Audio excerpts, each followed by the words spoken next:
वंदे मातरम। नमस्कार, मैं रणजीत गुप्ता और आप देख रहे हैं city express news channel. City express news channel में आप सभी का हार्दिक स्वागत है।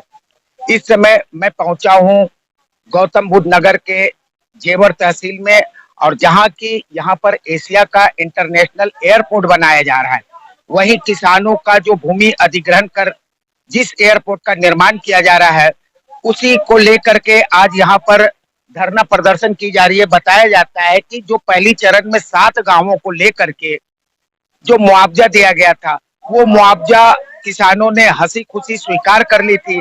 और किसानों का जो मांग था कि मुझे इस जगह पर विस्थापित की जाए, तो किसानों को उसी जगह विस्थापित किया गया जहां उसकी मांग थी। आज मैं उसी जगह पे आया हूं जहां किसानों को विस्थापित किया गया आज से 1.5 साल पहले। अब किसानों का यह कहना है कि मुझे योगी सरकार ने 2 आंखों से हम किसानों को देखा है। दूसरे चरण के जो जिन किसानों का भूमि अधिग्रहण किया जा रहा है, उनको जो है हमसे मुआवजा बढ़ करके मिल रही है। तो आखिर योगी सरकार हमें 2 दृष्टि से क्यों देख रही है? इसी मांग को लेकर के इस जगह पर ये जो पार्क देख रहे हैं, यहाँ पे सभी 7 गांव के लोग उपस्थित है और उन्होंने यहाँ पर धरना प्रदर्शन किया है। इस समय मैं किसानों के बीच हूँ और देख रहे हैं यहाँ पर धरना प्रदर्शन किया गया है। तो आइए इन्हीं की जुबानी सुनते हैं कि आखिर इनकी मांग क्या है। आपका शुभ नाम क्या है? मेरा नाम भंवर सिंह है। भंवर सिंह जी, आप यहाँ पर धरना प्रदर्शन दिए, आपकी क्या मांग है? हमारी मांग तो काफी मांग है। हमारी मांग पहले नंबर पर ये है, जो मुआवजा जो बढ़ाया मेरा ऑफिस है इनको, वो मुआवजा हमको भी मतलब मिलना चाहिए। उसके बाद में इन्होंने बोली थी कि सर्विस देंगे सभी को। उसके बाद में मशीन जो भी लगेगी एयरपोर्ट के अंदर इन गाँव की लगेगी, ट्रैक्टर हो या जेसीबी हो, कि जो यहाँ की जमीन जा रही है। आज इस गाँव मतलब जो इन गाँव में से किसी बच्चे को नौकरी पे भी नहीं ले रहे हैं, और किसी ने इस बात का ऑब्जेक्शन नहीं उठाया। क्या कह देते हैं कि यहाँ के लोकल को नहीं ले रहे। जिन लोगों ने यहाँ से जमीन दी है, अब उन लोगों के आदमियों को भी नहीं ले रहे। मेरी एसडीएम साहब से बात हुई, एसडीएम साहब बोले कि मीटिंग चल रही है। अभी 3 साल हो गई, अभी तक मीटिंग खत्म नहीं हुई, नहीं कोई बच्चा लगा हमारे यहाँ का। तो ये क्या हो रहा? कुछ भी ना, ये गुमराह कर रही। आपको ठगने का काम? ये कर्मचारी ठग रहे हैं यहाँ जो बैठी अथॉरिटी के अंदर। कहने का मतलब आप लोगों के बीच में बिचौलिया है। बिचौलिया दलाल है, उनको भी दलाली मिल जाएगी, पंचायत में नहीं आएंगे, कल को उनको भी रोकेंगे मत जा धंधे में। बात ये है, आपस में फूट पड़ी हुई है। तो मैं ये कह रहा हूँ, अगर औरतन के ले जाने की जरूरत पड़े तो औरतन ने सबसे पहले चल के बैठा रहो वहां। कितने न मारेंगे? मैं औरतन समित वहां धरने पर बैठे, चल के नहीं है। मेरा कहने का मतलब आपकी अगर मांग पूरी नहीं होती आप क्या करें? हम धरना करेंगे, वहां बैठेंगे, चाहे कुछ भी हो जाए हमारे लिए, हम वो अकली करने के लिए तैयार है। तो ये आक्रोश किसानों के बीच में देखने को मिल रहा है। इनका कहना है कि जो वादे हमें किया गया था, हमें विश्वास दिलाया गया था, उसका हनन किया जा रहा है। हमारे बीच में और भी लोग हैं, मैं उनसे भी बात करता हूँ। आपका शुभ नाम क्या है? मेरा शुभ नाम रोहतास चौकर है जी। RR साइड नगला गणेशी से रहने वाला। आपको यहाँ पर जगह आवंटित किया गया? जगह आवंटित किया गया है। आपने बना के रह रहे? हाँ, अभी तो रोडों पे ही पड़े, अभी बने कहाँ हैं। एक साथ उठा दिया इन्होंने मकान, तुड़वाए साथ की साथ। आपको तो मुआवजा मिल गया होगा? मुआवजा मिल गया ना के समान। ये मैं आपको बताना चाहता हूँ मीडिया के माध्यम से, योगी सरकार तक हमारी बात पहुंचे। ये बेईमान और भ्रष्टों की सरकार है। इन्होंने पहले चरण में किसानों के साथ हनन किया है और ये कर रहे हैं अभी भी। इनको अगर मुआवजा बढ़ाना था तो पहले ही क्यों नहीं बढ़ाया? ये आज ये मुआवजा बढ़ाया है। ये सभी किसान उस दिन भी इकट्ठे हुए थे, आज फिर इकट्ठे हो रहे हैं। ये मुआवजा इनको बढ़ाना पड़ेगा। इसके लिए हमें चाहे कितना ही बड़ा आंदोलन करना पड़े, कितना बड़ा बलिदान देना पड़े, हम घटा हुआ मुआवजे पर संतुष्ट नहीं रहेंगे। हम मुआवजा बढ़वा कर रहेंगे इनसे। सरकार कान खोल कर सुन ले, प्रतिनिधि सुन ले, जिनके कहने से हमने सहमति दी थी। क्या उनको ये किसान रोते दिखाई नहीं दे रहे? वो प्रतिनिधि ऊपर तक हमारी आवाज क्यों नहीं पहुंचा रहे हैं? सबसे ज्यादा बेईमान भ्रष्ट वो प्रतिनिधि है। और मैं कह रहा हूं, खूब वीडियो देख ले हमारी। हो आप कह रहे मुआवजा बढ़ाने की बात, जब आपको जिस रेट में तय की गई थी वो रेट आपको मिल गया, फिर मुआवजा बढ़ाने की बात कहाँ? वो रेट नहीं मिला। हमारी शुरू से मांग थी 4 गुने की, सर्किल रेट का 4 गुना, लेकिन इन्होंने 4 गुना नहीं दिया। वहां पर बेईमानी की। 38 का रेट था, इन्होंने हमें मात्र 2300 रुपए दिए। हमें सौगात दे दी 500 रुपए की योगी जी ने। आज वो दे रहे हैं उनको 1300 रुपए की। क्यों दे रहे हैं? प्रोजेक्ट एक है, मुआवजा 2 कैसे कर सकते हैं ये? यानी योगी सरकार 2 नजरों से देख रहे हैं। दो नजरों से देख रहे। हम सभी, राजा होता है, देश के ऊपर राजा होता है, प्रांत के ऊपर राजा होता है। राजा अगर प्रजा को एक नजर से नहीं देखे तो वो राजा किसी काम का नहीं होता। तो ये कहना है गांव के किसानों का कि जो राजा होते हैं उनके नजर में प्रजा सब एक समान होते हैं, लेकिन आज जो राजा यहाँ के कार्य कर रहे हैं वो राजा ठीक नहीं है। हमारे बीच में और भी लोग, आप यहाँ खड़े खड़े हैं, इसका वजह यहाँ पर बजाय इस टाइम हम तो इसीलिए आए हैं, एक तो जो मुआवजा बढ़ा है, पहले जब जिलाधिकारी ने ये वादा किया था कि अब जो हम दे रहे हैं वो ले लो, जो आगे आगे कहीं भी बढ़ेगा तो उसके हिसाब से आपको भी दिया जाएगा, इसलिए इकट्ठे हुए हैं। दूसरे कुछ मेरी अलग प्रॉब्लम है कि मेरे बच्चों का नाम अब कहने का मतलब है कि दूसरे चरण में जिन लोगों को मुआवजा दिया जा रहा है उनका रेट बढ़ा हुआ है। जी हाँ सर, उसी से आप लोगों किसानों में रोष है। हाँ जी बिल्कुल रोष है। आप क्या चाहते हैं? हम चाहते हैं कि वो बढ़ा हुआ पैसा हमें भी मिले और हमारे बच्चों का प्लॉट जो काट दिए गए वो भी मिले हमें। तो ये कहना है गांव के किसानों का कि जो सेकंड चरण में जो लोगों को दिया जा रहा है मुआवजा, उसी रेट से हमें भी मिलना चाहिए। आपका क्या कहना है? हमारा कहना तो एक ही है, बढ़ा हुआ मुआवजा मिलना चाहिए हमारे लिए भी, क्योंकि हमसे वादे किए हैं इन्होंने कि जो मुआवजा अब दिया जा रहा है वही हमको दिया जाएगा। आपके गांव में अभी क्या क्या समस्या है? हमारे गांव में समस्या ही समस्या है। देखो, ना तो हमारे यहाँ पशुवाड़ा मिला है आज तक, ना कोई सफाई कर्मी आता है। हमसे इन्होंने, जो हमारे खुद में स्वयं नौकरी के लिए दर दर की ठोकर खाट बैठ रहे हैं, उनको आज तक कोई नौकरी नहीं मिल रही है। हमारे पास में मशीनरी है, जेसीबी है, ट्रैक्टर है, बाहर के लोग आके यहाँ पे काम कर रहे हैं, उनको आज तक कोई रोजगार नहीं मिल रहा है। सभी लोगों को रोजगार के लिए इन्होंने बोला है। काम तो वर्क इन प्रोग्रेस, काम तो चल ही रहा है ना, तो अभी तक हमको रोजगार क्यों नहीं मिल रहा है? अभी आपका मेन समस्या है कि जो पहले चरण में मुआवजा दिया गया वो दूसरे चरण की अपेक्षा कम है। कम नहीं, बहुत ही कम है। पहले चरण में क्या मुआवजा थी आप? 2300 रुपए प्रति वर्ग मीटर। समस्या बहुत है। और सेकंड जो है चरण में उसमें क्या मिल रहा है? 3100 रुपए प्रति वर्ग मीटर प्लस ब्याज। कितने का अंतर है? 800 रुपए का डिफरेंट आ रहा है। अब आप लोग 800 रुपए जो बढ़ के जो मिल रहे हैं सेकंड चरण में वो मांग है 800 और प्लस हमारा इंटरेस्ट भी तो जाएगा। हमारा इंटरेस्ट कौन लेगा? वो भी हमको लेंगे, ब्याज भी चाहिए हमको। कितने साल हो गए यहाँ पर आपको स्थानांतरित? हमको तो करीब 2.5-3 साल हमको यहाँ पे हो गई। हमको क्या किया? उनको ना तो कोई नोटिस दिया, पैसे डाले मकानों के, विदिन 10 दिन में बिल्डोजर चला दिया। यहाँ पे लाके भी लोग इतने परेशान रहे, एक एक बार में नींवें गिर गई, दीवारें गिर गई, बरसात आई, पूरे घर वहीं के वहीं बह गए। और उनके फोटो आज तक भी हमारे पास में है, और आज तक कोई जगह नहीं मिली हमको।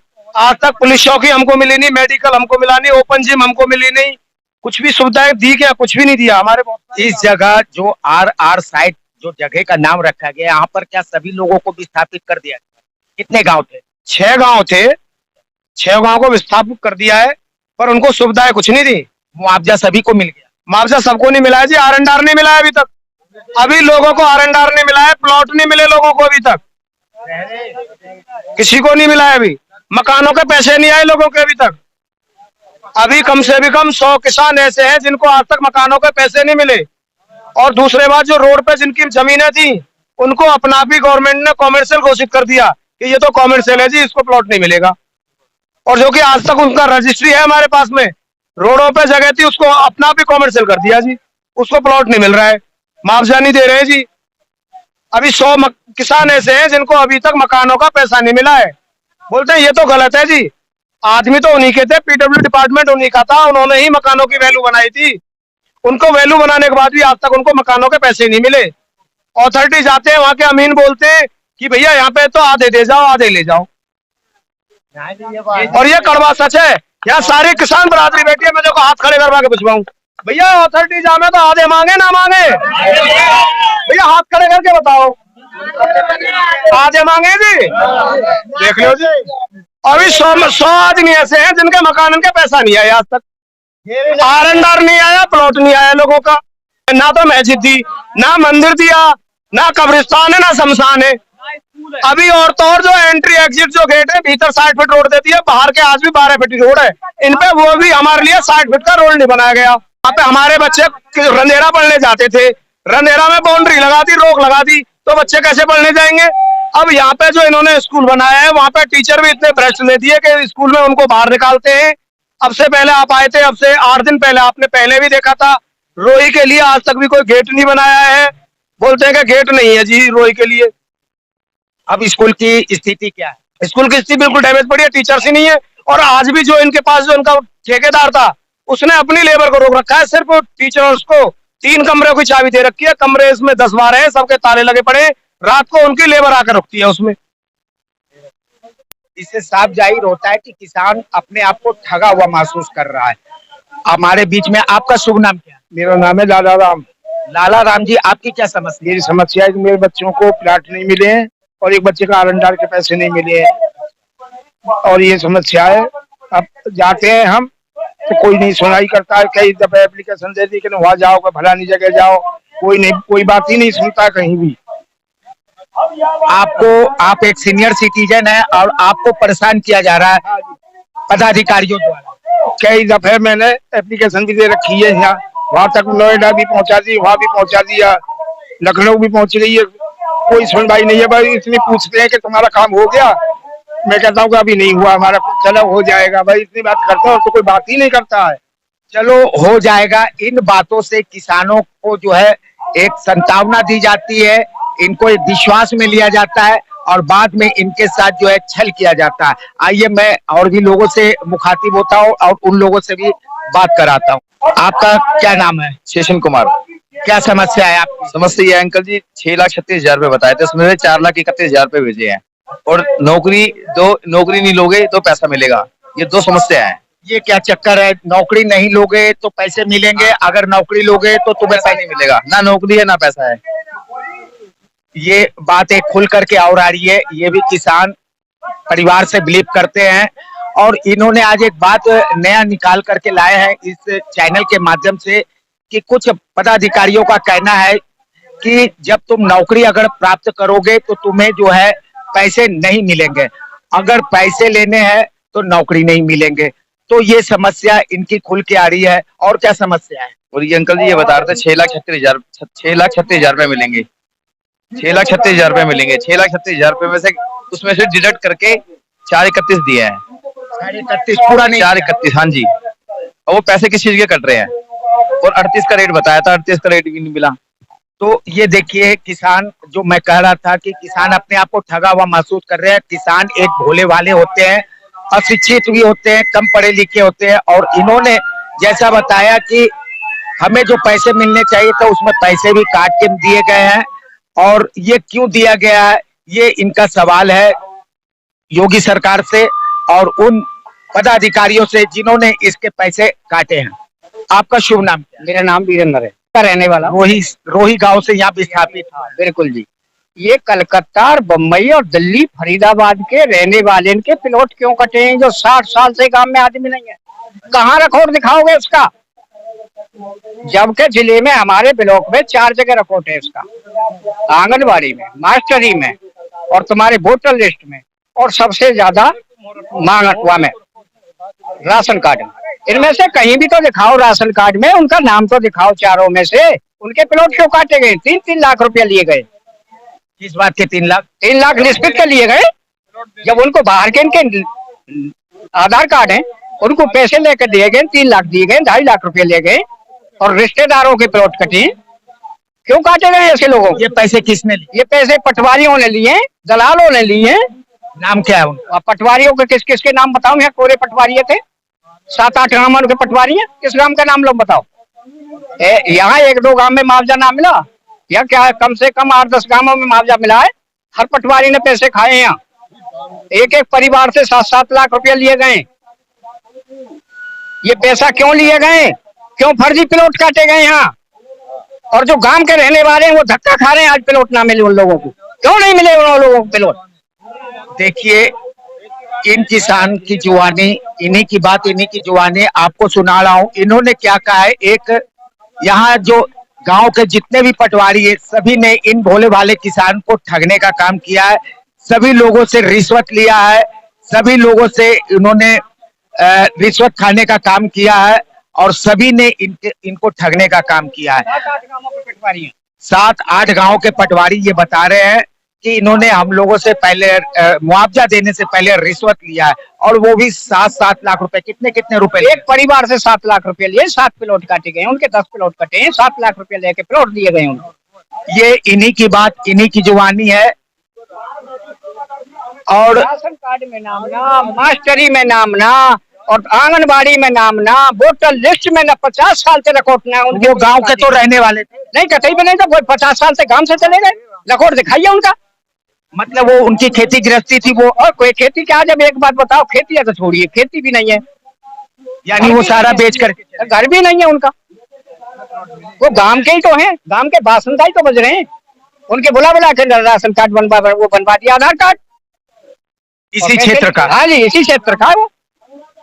तो ये उजागर इस जगह उजागर हो रहा है।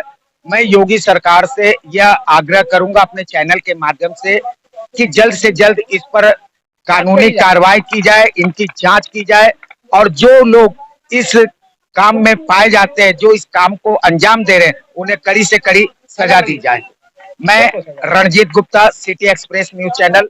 कि रख हौसला वो मंजर भी आएगा और प्यासे के पास समुंदर भी आएगा। न थक कर बैठे मंजिल के मुसाफिर, मंजिल भी मिलेगी और मिलने का मजा भी आएगा। बिल्कुल आप बेफिक्र होकर के बैठे। अगर आप ताकत एकत्रित होकर ताकत से लड़ाई लड़ोगे तो मैं आपको आश्वस्त करता हूं, मैं आपको वादा दिलाता हूं कि आपका कोई कुछ नहीं बिगाड़ सकता। नेताजी से मेरी बात हुई, वो आ भी रहे थे, लेकिन अचानक वहां त्योहार है, भैया दूज है, वहां बहन जी आ गई घर पे तो वो आ ना सके। उन्होंने कहा कि भाइयों से कह दो अपनी मजबूती से बात करें, और बात कर कर एक दिन हमें बता दें, जिस दिन का भी टाइम रखे हमें बुला ले। अगर वो हमारा साथ देंगे तो सबसे पहले उनका काम कराने का हम छाती लगा करके काम करने का काम करेंगे। बिल्कुल घबराने की कोई जरूरत नहीं है। तो किसान भाइयों, मेरी तो आपसे यही रिक्वेस्ट है कि एकत्रित होकर अपनी एक बात कमेटी बनाओ। कमेटी बनाने के बाद आप बिल्कुल एक निर्णय तय करो कि उस दिन हमें पंचायत करनी है। पंचायत कर करके हम बुलाएंगे उन सब लोगों को, जितने भी नवेड़ा के हमारे पदाधिकारी हैं, सारे के सारे आएंगे, और अपनी मजबूती से आप बात रखें उनके सामने, और उनको कंधा से कंधा मिला करके सहयोग करें। जय जवान, जय किसान, जय भारतीय किसान यूनियन। टिकैत चौधरी नरेश टिकैत, चौधरी राकेश टिकैत, चौधरी राकेश टिकैत, भारतीय किसान यूनियन। भाई पवन खजाना, भाई पवन खजाना। जय जवान, जय किसान, जय भारतीय किसान यूनियन, जय टिकैत, जय आर।